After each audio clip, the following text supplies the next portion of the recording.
It's the second year in a row.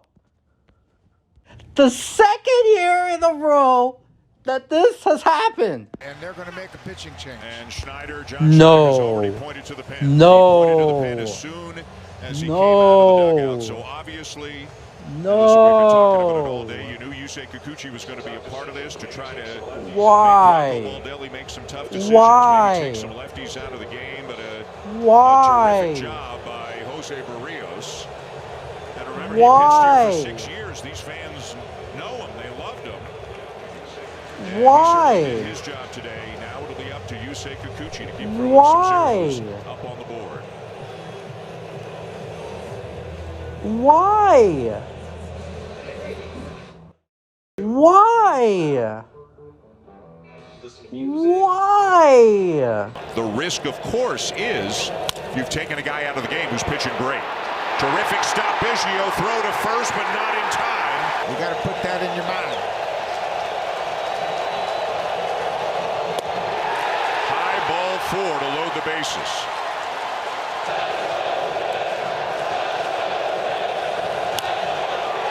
Base hit into center field. Lewis scores. The bases remain loaded. It's 1-0. What even is this team, man? I can't believe I'm doing this, man. I'm breaking down. It's the same damn issue as last year. You take out your best pitcher, who's been pitching himself a goddamn great ball game. You take him out because matchups. You bring in a starting pitcher who hasn't come out of the bullpen all year, who is ice cold right now, has just thrown, just all he's done is warmed up and been in the bullpen, hasn't gone to the game yet, ice cold, and you're expecting him to continue the momentum. It's more that, like, why? Why would you do that? I have made videos about this before, about how John Schneider has made more mistakes than making the correct decisions. And again, while you can't win a game when you score 0 runs, this is also a big issue that needs to be resolved, in that the game is tied. You know, you're playing well defensively, you're pitching well defensively, and you just break up that momentum and start playing the matchups game in the 4th inning. And obviously this wasn't his decision. This is something I've heard being mentioned 100,000 times on YouTube and on Twitter and on the broadcast, that it wasn't his decision and it was whoever the higher-ups making that decision. But while I do agree with a lot of decisions when it comes to taking out a guy or bringing in a certain guy because of the matchups, you gotta watch the game, particularly this game. You gotta watch the game with your own eyes and see how well that pitcher is doing. And ask yourself that question: do I really want to stick with this plan that I have going by taking him out?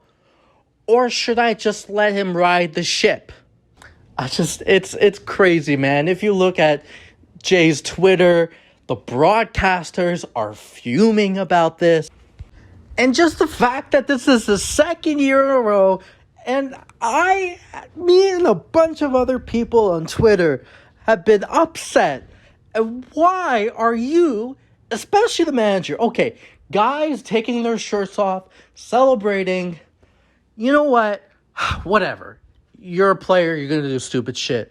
Why is the manager